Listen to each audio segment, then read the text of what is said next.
The Tale of Jemima Puddle-Duck, a farmyard tale for Ralph and Betsy. What a funny sight it is to see a brood of ducklings with a hen. This tale is the story of Jemima Puddle-Duck, who was annoyed because the farmer's wife would not let her hatch her own eggs.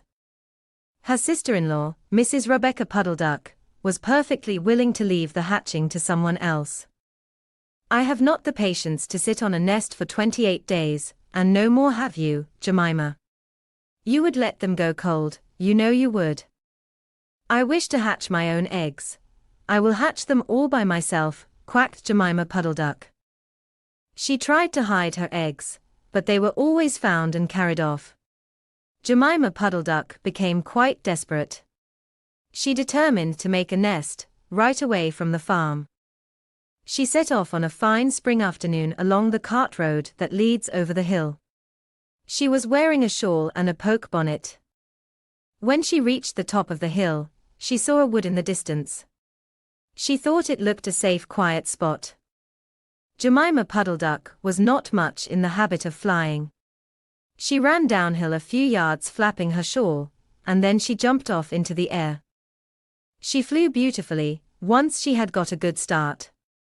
She skimmed along over the treetops until she saw an open space in the middle of the wood, where the trees and brushwood had been cleared. Jemima alighted rather heavily, and began to waddle about in search of a convenient dry nesting place. She rather fancied a tree stump amongst some tall foxgloves. But seated upon the stump, she was startled to find an elegantly dressed gentleman reading a newspaper. He had black prick ears and sandy-colored whiskers. "Quack," said Jemima Puddle-Duck, with her head and her bonnet on one side, "quack." The gentleman raised his eyes above his newspaper, and looked curiously at Jemima. "Madam, have you lost your way?" said he. He had a long bushy tail, which he was sitting upon as the stump was somewhat damp. Jemima thought him mighty civil and handsome.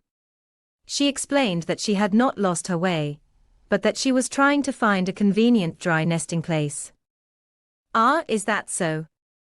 "Indeed," said the gentleman with sandy whiskers, looking curiously at Jemima. He folded up the newspaper, and put it in his coat-tail pocket. Jemima complained of the superfluous hen. "Indeed. How interesting. I wish I could meet with that fowl. I would teach it to mind its own business. But as to a nest, there is no difficulty.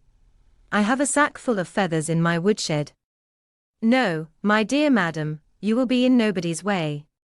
You may sit there as long as you like," said the bushy, long-tailed gentleman. He led the way to a very retired, dismal-looking house amongst the foxgloves. It was built of faggots and turf, and there were 2 broken pails, one on top of another, by way of a chimney. "This is my summer residence. You would not find my earth, my winter house, so convenient," said the hospitable gentleman. There was a tumble-down shed at the back of the house, made of old soap-boxes. The gentleman opened the door, and showed Jemima in. The shed was almost quite full of feathers. It was almost suffocating, but it was comfortable and very soft. Jemima Puddle-Duck was rather surprised to find such a vast quantity of feathers. But it was very comfortable, and she made a nest without any trouble at all.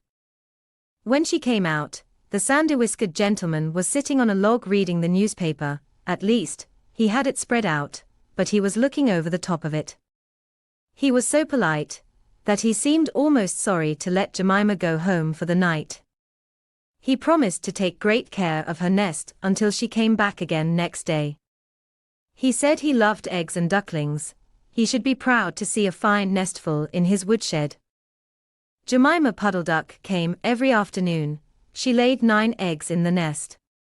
They were greeny-white and very large. The foxy gentleman admired them immensely. He used to turn them over and count them when Jemima was not there. At last Jemima told him that she intended to begin to sit next day, "and I will bring a bag of corn with me, so that I need never leave my nest until the eggs are hatched." "They might catch cold," said the conscientious Jemima. "Madam, I beg you not to trouble yourself with a bag, I will provide oats. But before you commence your tedious sitting, I intend to give you a treat. Let us have a dinner party, all to ourselves.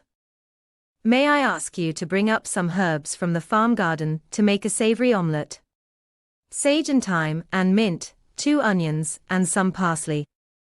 I will provide lard for the stuff, lard for the omelette, said the hospitable gentleman with sandy whiskers. Jemima Puddle-Duck was a simpleton, not even the mention of sage and onions made her suspicious. She went round the farm garden, nibbling off snippets of all the different sorts of herbs used for stuffing roast duck. And she waddled into the kitchen, and got 2 onions out of a basket. The collie dog Kep met her coming out. What are you doing with those onions? Where do you go every afternoon by yourself, Jemima Puddle-Duck? Jemima was rather in awe of the collie. She told him the whole story. The collie listened, with his wise head on one side. He grinned when she described the polite gentleman with sandy whiskers. He asked several questions about the wood, and about the exact position of the house and shed. Then he went out, and trotted down the village. He went to look for 2 foxhound puppies, who were out at walk with the butcher. Jemima Puddle-Duck went up the cart road for the last time, on a sunny afternoon. She was rather burdened with bunches of herbs and 2 onions in a bag.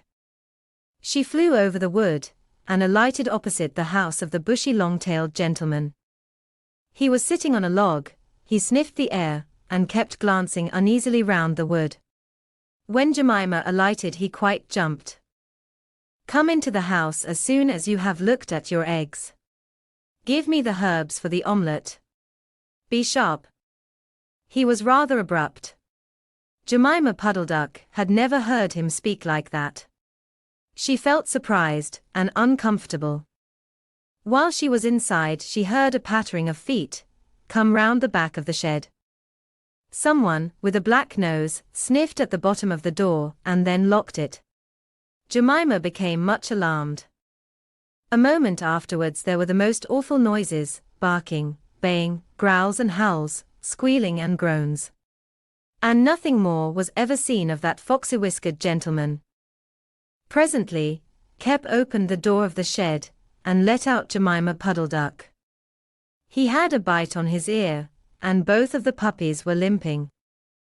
Unfortunately, the puppies rushed in and gobbled up all the eggs before he could stop them. Jemima Puddle-Duck was escorted home in tears, on account of those eggs. She laid some more eggs in June, and she was permitted to keep them herself, but only 4 of them hatched. Jemima Puddle-Duck said it was because of her nerves, but she had always been a bad sitter. The end.